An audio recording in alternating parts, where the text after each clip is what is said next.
Baik, terima kasih pemirsa, masih di Damai Indonesiaku yang dipersembahkan oleh Sarung Wadi More, tentu sarung kita. Masya Allah, dengan tema besar kita yang sangat menarik sekali, yaitu murah hati, mudah rizki. Masya Allah, guru-guru kita tadi di segmen 1, segmen kedua telah membeberkan dan juga menjelaskan bagaimanakah ketika kita murah hati, insya Allah akan mendapatkan kelapangan rizki. Dan di segmen ketiga ini pemirsa, Ustadz Kasifir akan menekankan kembali tema besar kita ini dengan subtema yaitu sifat dermawan dan sedekah membuka rizki. Fadal Ustadz Kasifir. Bismillahirrahmanirrahim. Assalamualaikum warahmatullahi wabarakatuh.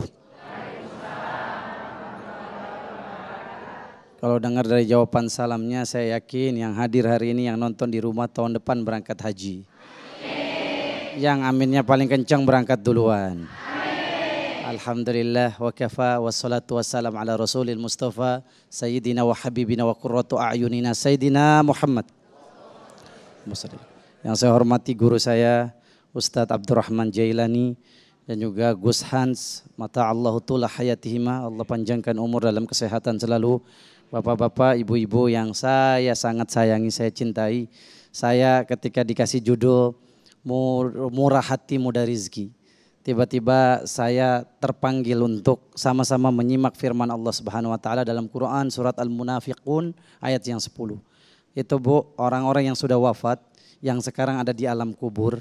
Sekarang kita ada di atas tanah. Satu saat kita akan ada di bawah.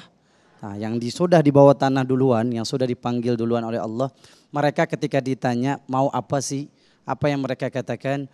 Ya Rabbi, laula akhartani ila ajalin qarib fa asaddaq wa akum minas salihin. Ya Allah, tunda dulu kematian saya. Jangan matiin saya dulu. Jangan menjadikan saya meninggal dunia. Jangan jadikan saya di alam barzah duluan. Sebelum saya bisa bersedekah dan saya jadi orang soleh. Terus saya bertanya, kenapa enggak minta umroh? Kenapa enggak minta sholat? Kenapa enggak minta haji? Kenapa yang diminta oleh ahli mayyit, ahli kubur itu sedekah? Karena mereka tahu betapa dahsyatnya pahala sedekah yang akan jadi teman terbaik di kubur. Sedekah akan jadi penerang kubur. Sedekah akan membuat kita selamat dari azab kubur. Sedekah akan membuat kita mengalir terus pahala kita walaupun kita sudah meninggal dunia. Gara-gara kita bangun masjid, selama orang pakai masjid kita pahala di kubur kita. Kita bangun sumur air, selama orang memanfaatkan sumur air kita dapat pahala. Maka oleh itu jamaah rahimakumullah, yuk Rasulullah pernah ditanya, ma hiya afdhalus shadaqah? Ya Rasulullah, apa itu sedekah yang terbaik? Kemudian Rasul mengatakan as-shadaqah wa anta sahihun syahihun. Sedekah dalam keadaan kamu sehat, dalam keadaan kamu takut miskin. Banyak di antara kita udah sakit baru mikir mau sedekah, betul apa betul? Ya, udah kaya, mentang-mentang kaya lupa sedekah. Giliran susah pengen sedekah. Tujuannya apa saya sedekah? Biar kaya raya. Na'udzubillah min dzalik lah. Kita sedekah biar selamat dari azab kubur, biar dapat surga Allah Azza wa Jalla, bukan sekedar dapat dunia dari sedekah kita. Makanya saya senang dengan judulnya, murah hati mudah rizki. Orang yang sedekah dia akan dimudahkan rizkinya, dan rizki itu bukan hanya harta lagi. Bukan hitungannya sedekah 10.000 dapat 100.000. Pernah gak diajarin begitu? Man ja'a bil hasanati falahu asyru amsalihah. Ini tafsir sesat, tafsir salah. Siapa yang mendatangkan Allah satu kebaikan, nanti dia dapat 10 kebaikan. Kalau sedekah 10.000 dapat 100.000. Saya mau nanya, oke, dikasih kaya sama Allah gara-gara sedekah, dikasih 1 miliar, tapi di saat yang bersamaan dikasih setruk, mau nggak? Ingat loh, orang setruk nggak mungkin kena setruk, karena ketika ditanya Pak kena apa, kena setiuk. Ya, apa yang lebih mahal? Mudah rezeki. Yang penting alhamdulillah dengan sedekah niatin, ya Allah mudah-mudahan anak saya jadi hafiz Quran. Ya Allah dengan sedekah saya ya Rabb, jadikan saya bisa pergi umroh, saya gandeng tangan ibu saya, bapak saya. Jangan selalu mengkalkulasikan sedekah dengan balasan dunia. Kita khawatir dan kita takut masuk dalam Quran surat Hud. Ibu buka ayat 15-16. Man kana yuridul hayata dunya wa zinataha nuwaffi ilaihim a'malahum. Siapa yang dengan ibadahnya cuma pengen dapat dunia, cukup dia dapat dunia aja. Di akhirat dia nggak dapat apa-apa. Makanya penghuni kubur kenapa dia minta agar dapat kesempatan sedekah?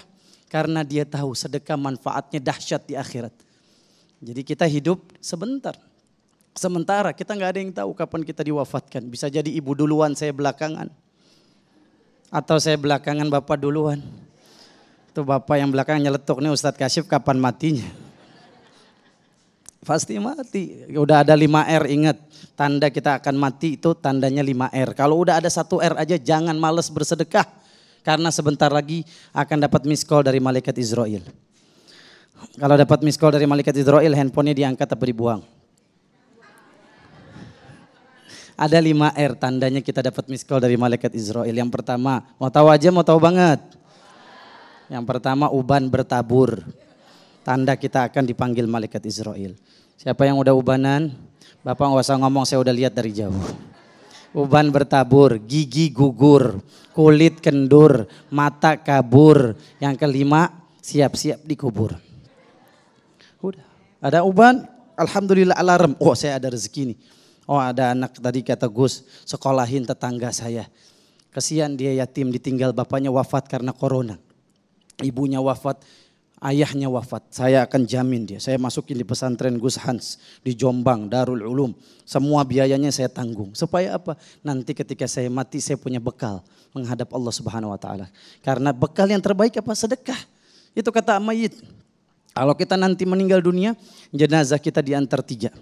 2 pulang ke rumah, 1 nemenin kita dikubur sampai hari kiamat. Siapa yang nganterin kita? Ini kalau ngomongin kematian mukanya tegang semua ini.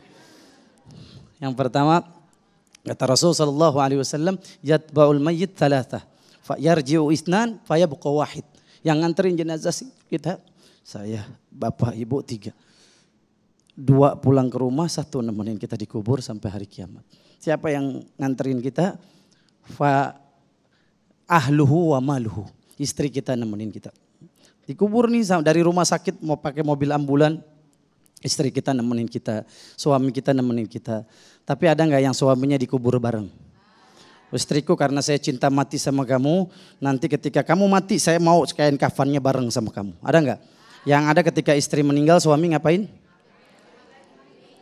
Wah, mata satu nangis, yang satu ngelirik target selanjutnya. Gak nemenin, gak ada cinta sejati. Suami dia ada ketika kita wafat bisa jadi dia nikah lagi. Begitupun istri. Saya meninggal bisa jadi istri kita menikah dengan orang lain. Maka kemudian harta kita yang kita mati-matian jabatan. Walaupun dengan sogok, walaupun dengan suap kita ambil itu jabatan. Ketika kita mati gak nemenin kita. Pelang presiden direktur gak kita bawa. Ada gak yang kain kafannya dijahit presiden direktur gitu, ada gak? Tidak bertitel kain kafan. Kemudian siapa yang menemani kita dikubur sampai kiamat? Faya baqo amaluhu, kata Rasulullah SAW, yang abadi nemenin dia dikubur amal dia. Apa yang terbaik? Afdolul a'mal, sepakat para ulama mengambil ayat Al-Munafiqun ayat 10. Afdolul a'mal as-sadaqah. Sedekah yang terbaik adalah sedekah. Udah habis belum nih Ustaz Sofyan? Masih ada nih. Masih ada 2 jam lagi. Terakhir. Sedekah bukan hanya memurahkan rezeki kita, memudahkan rezeki kita, tapi bisa menyembuhkan penyakit. Dan ini rezeki yang paling mahal yaitu kesehatan. Orang yang sedekah terhindar dari segala macam penyakit, bahkan bisa sembuh dari penyakit. Saya punya syekh, namanya Syekh Muhammad Al-Arifi, dia cerita. Di Jeddah ada seorang ibu, anaknya memasukkan ibunya masuk ke ruangan ICU. Ibunya sakit keras. Sampai kata dokter, mohon maaf lahir batin, mungkin ibu kamu beberapa hari doang. Dikasih kesempatan hidup. Udah doa, Pak, tahlilan. Sudah, undang orang-orang doain ibu kamu. Akhirnya apa yang terjadi? Ibu dia pasrah. Kalau dokter udah ngomong begitu, udah pakai alat pacu jantung, pakai ventilator, saya pulang ke rumah. Saya mau ajak istri saya, mau informasikan anak saya. Ketika itu di tengah jalan dia mau isi bensin, Bu. Dia mau isi bensin, dia buka kaca lihat seekor kucing menjulurkan lidahnya di pasir. Saking kehausan kucing ini. Kucing ini gak ada yang peduli. Kucing ini gak ada yang perhatikan. Akhirnya dia datang ke Bakola. Bakola itu minimarket, warung. Dia beli ikan tuna. Dia kasih kucing itu karena dia gak tega. Ini kucing makan. Setelah itu dia hatinya gak tenang lagi. Saya mau balik. Saya takut terjadi apa-apa sama ibu saya. Saya takut terjadi sesuatu yang membuat saya hancur hati saya kalau kehilangan ibu saya. Dia datang lagi ke rumah sakit. Pas dia lihat di ruangan ICU ibunya udah gak ada. Tambah keras dia menangis. Ya Allah ibu saya wafat. Ya Allah ibu saya jangan engkau ambil dulu ya Allah. Akhirnya kata suster perawat, Pak ngapain Bapak nangis? Ngapain Bapak panik? Ibu Bapak sudah di ruang perawatan biasa. Kemudian ibunya lagi ngobrol sama perawat. Bu, ibu divonis oleh dokter. Ibu akan meninggal. Apa yang terjadi Pak? Ternyata ibunya bermimpi kucing yang tadi dikasih makan sedekah oleh anaknya. Mendoa kepada Allah agar ibunya sembuh. Masya Allah, tentunya umat yang senang bersedekah akan membuka pintu rezeki yang seluas-luasnya.